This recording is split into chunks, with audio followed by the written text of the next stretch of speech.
बोलो श्यावर रामचंद्र की जय। मेरे शुभचिंतक और राम कथा के अनन्य प्रेमी सज्जनों, हनुमान जी की कथा चल रही है। आज कथा का चौथा प्रकरण है। इस प्रकरण में अब तक हनुमान जी दो प्रकार के भट्ट सुभट्ट, दो प्रकार के वीरों को परास्त कर चुके हैं। मैंने बताया था हनुमान जी का लक्ष्य रावण तक पहुंचना है, लंकापति से वार्ता करना है, भेंट करना है, और आवश्यकता थी उससे पहले चार प्रकार के योद्धाओं को परास्त करना। चार प्रकार के योद्धा भट्ट, सुभट्ट, महाभट्ट और दारुण भट्ट। क्रम चल रहा है, दो प्रकार के भट्ट हो गए, लेकिन हनुमान जी को रावण ने दूसरे प्रकार के भट्ट भेजते समय अपने बेटे अक्ष कुमार को भी साथ में भेज दिया। अक्ष कुमार उनका सेनापति सुभट्ट का, और वो आता है, हनुमान जी को विवश होकर के अक्ष कुमार का भी वध करना पड़ा। अक्ष कुमार का मारना उनका उद्देश्य नहीं था, वो तो रावण के पास पहुंचना उद्देश्य था। मगर अक्ष कुमार ने जब बीच में आकर के व्यवधान किया तो फिर अक्ष कुमार को भी मारकर उसने, हनुमान जी ने अक्ष कुमार का वध कर देते हैं। और जितने सुभट थे रहे, महाभट्ट की प्रतीक्षा तो नहीं की उन्होंने। सबसे पहले उन्होंने कहा जितने सुभट हैं इनको समाप्त कर दिया जाए, और परिणाम ये हुआ, अक्ष कुमार की मृत्यु के बाद जब रावण के पास खबर पहुंचती है कि अक्ष कुमार का वध हो गया। अरे अक्ष कुमार सेनापति है, सेनापति तब मारा गया, उससे पहले सेना समाप्त कर दी गई। नियमानुसार तो पुत्र के वध की खबर सुनकर के रावण को विलखना चाहिए था, विलाप करना चाहिए था, किंतु रावण ने विलाप नहीं किया। गोस्वामी जी लिखते हैं, सुनिसुत बध लंकेश रिसाना, सुनिसुत बध लंकेश रिसाना। गुस्सा हुआ, क्रोध में आ गया। साथियों जरा कल्पना कीजिए, रावण का एक बेटा जो अक्ष कुमार, जिसका वध होता है, जिसको मार डाला जाता है, युद्ध की शुरुआत हो जाती है, रावण के को बिल्कुल रोना नहीं आता। आखिर क्यों? जब मेघनाथ की मृत्यु होती है, मैं सिद्ध कर रहा हूं, जब मेघनाथ की मृत्यु होती है तो रावण बेचैन हो जाता है, व्याकुल हो जाता है, यही नहीं बेहोश हो जाता है। प्रूफ दे दें आपको। अरे सुतबध सुना दसानन जबहीं, मेघनाथ, सुतबध सुना दसानन जबहीं, अमूर्छित भयहु परेउ मही तबहीं। मूर्छित होकर बेहोश हो गया। साथियों आप कहेंगे, देखें कि एक बेटा जिसके मरने पर रावण बेहोश हो जाता है, मूर्छित हो जाता है, स्वाभाविक है।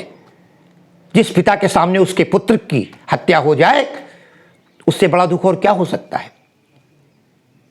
पिता के कंधे पर पुत्र की अर्थी नहीं जाती। रावण नहीं रोया। साथियों हल्का सा एक संकेत दे दें आपको, बड़ा सहज। रावण बहुत ज्ञानी था, और रावण ने स्वयं तय किया था कि मुझे राम के हाथों मरना है। अपने बेटे को भेजा, लेकिन अभी तक उसको विश्वास नहीं था कि ये वानर, राम का ये दूत वास्तव में सही है, नहीं सही है, मायावी है।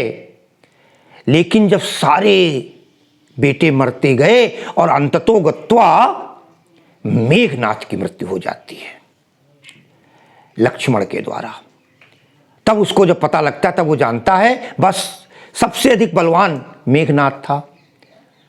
हम रावण का दाहिना हाथ कह सकते हैं।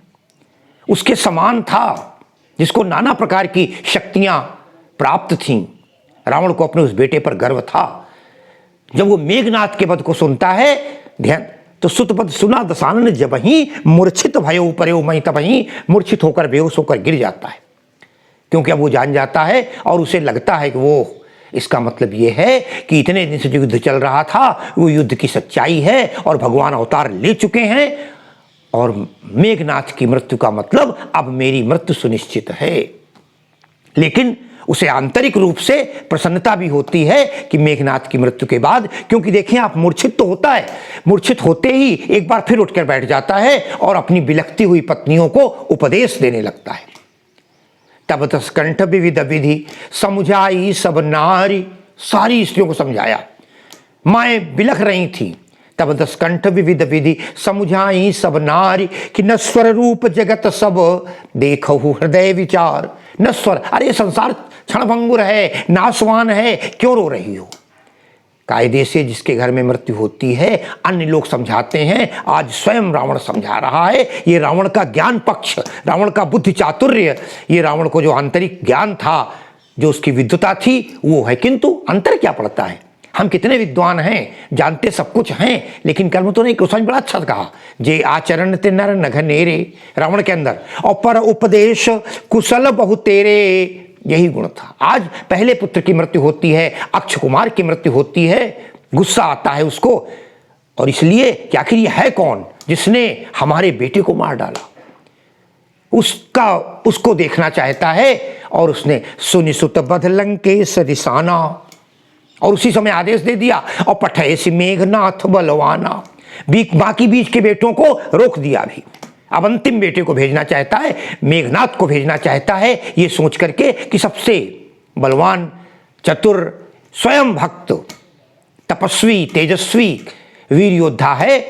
और बेटे को बुलाया, मेघनाथ को आदेश क्या दिया, सुनिसुत बध लंकेश रिसाना, और पठैसी मेघनाथ बलवाना।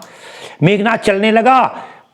रावण बोला, बेटा मारना नहीं है उसको, आंतरिक ज्ञान जग चुका था, मारना नहीं है।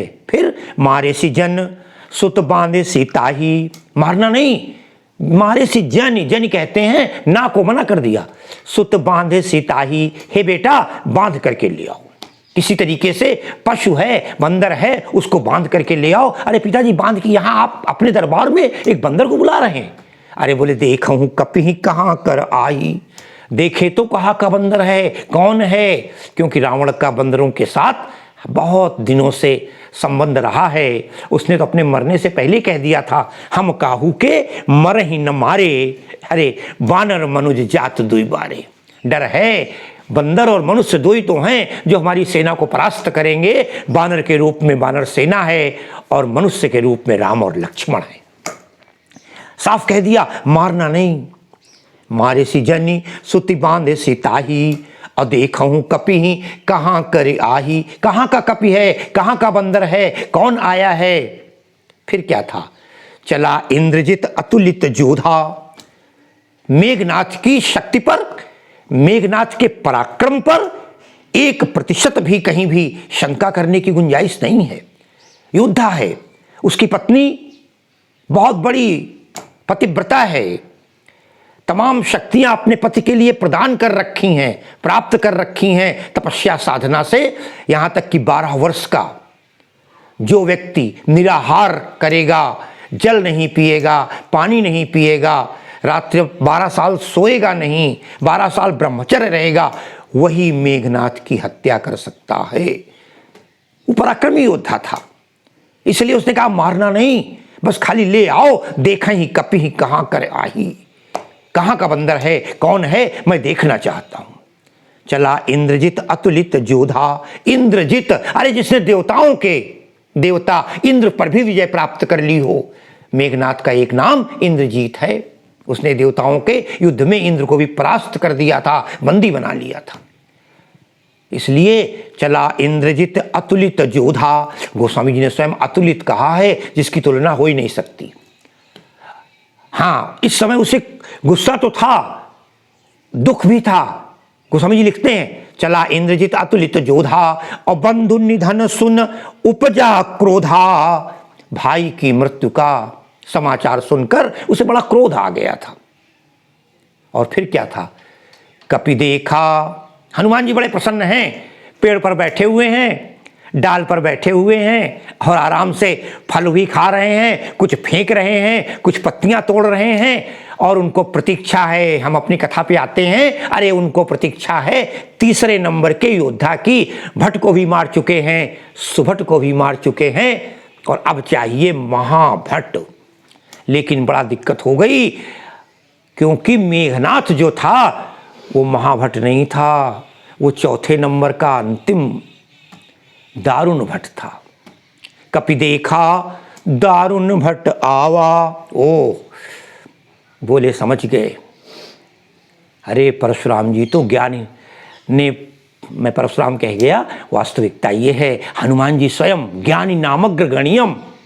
हनुमान जी तो ज्ञान के अग्रगण्य हैं और उधर रावण भी विद्वता का अतुलनीय उदाहरण है।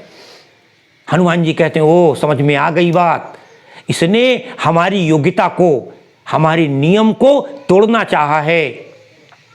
पहले भट्ट के बाद फिर भट्ट भेज दिए, अब इसने क्या किया, महाभट्ट मुझे चाहिए थे और इसने सीधा दारुण भट्ट भेज दिया। कभी देखा दारुण भट्ट आवा।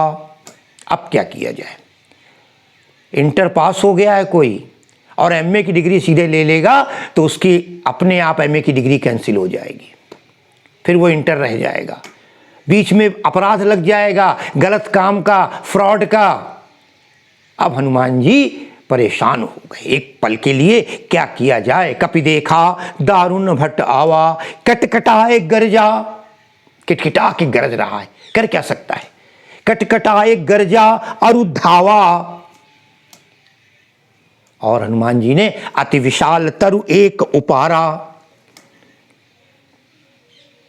एक इतना विशाल पेड़ उखाड़ लिया, उस डाल से उस डाल पर कूदे और एक बहुत विशाल वृक्ष उखाड़ करके इतनी तेज फेंका है कि हुआ क्या पता है, मेघनाथ का रथ टूट गया। अति विशाल तरु एक उपारा और विरथ कीन लंकेश कुमारा। विरथ कर दिया, बिना रथ के कर दिया, क्योंकि उसको मारने का उद्देश्य नहीं हनुमान जी का है। हनुमान जी भी कह रहे हैं, सोच रहे हैं मुझे तो चाहिए महाभट्ट। और हनुमान जी ने दूर से देखा कि इसके पीछे जो सेना चल रही है वो सेना तो महाभट्टों की है और हमको महाभट्ट चाहिए, इसको हटा दो यहां से। ये सामने ना आए तो विरथ कीन लंकेश कुमारा। उस लंकेश कुमार मेघनाथ को रावण ने बिना रथ का कर दिया, पैदल कर दिया, हट गया वहां से। को समझ लिखते हैं आगे, अति विशाल तरु एक उपारा, विरथ कीन लंकेश कुमारा। अरे रहे महाभट्ट ताके संगा, रहे महाभट्ट ताके संगा और गही गही कपि मरदई निज अंगा। हनुमान जी उन भट्टों को मारने लगे। हनुमान जी ने काम और किया, जब विरथ कीन लंकेश कुमारा, जब मेघनाथ को बिना रथ का किया तो कहीं मौका बढ़िया है, भड़बड़ा के रथ से गिर पड़ा है, जमीन पर पड़ा हुआ है और उसने, हनुमान जी ने जाकर के मुठिका मारी, एक बड़ी तेज घूसा मारा जाकर के। जब तक आदमी उठे उठे मुठिका मार चढ़ा तरु जाई। तरु जाई पेड़ पर चढ़ गया तुरंत, ताही एक क्षण मूर्छा आई। एक क्षण के लिए लक्ष्मण को बेहोश कर दिया, मारा नहीं, नियम नहीं तोड़ेंगे हनुमान जी। ताही एक क्षण मूर्छा आई, ये दिखा दिया कि देखो, क्योंकि अगर वो मूर्छित न होता तो महाभट्ट सामने ना आते। और फिर क्या था, रहे महाभट्ट ताके संगा और गही गही, हनुमान जी ने पकड़ना शुरू किया एक एक को, गही गही कपि मरदई निज अंगा। और परे बहुत बहादुर बहादुर योद्धा थे, तो हनुमान जी एक आपस में उनको रगड़ रहे थे, धरती पर गिरा रहे थे, मार रहे थे। और परिणाम ये हुआ उन सबको, फिर तब तक जब तक देखा, अरे ये क्या हुआ, हमारे सारे महाभट्ट की सेना परास्त हो गई, सबके सब धरती पर भूमिशयी हो गए इस बंदर ने। जब तक वो अचानक उठा, उठी बहोरी कीने सी बहु माया। अचानक उठता है और फिर उसने कहा, ओ ये सामान्य बानर नहीं है, जिसने मुझे बेहोश कर दिया और मुझसे पहले हमारे तमाम महाभट्टों को मार दिया। और हनुमान जी प्रसन्न हो रहे थे कि अब इसको उठ जाना चाहिए, क्योंकि इसके माध्यम से ही मैं रावण तक पहुंच सकता हूं। उठी बहोरी कीने सी बहु माया, उठ करके एक बढ़िया मायावी जाल रचा।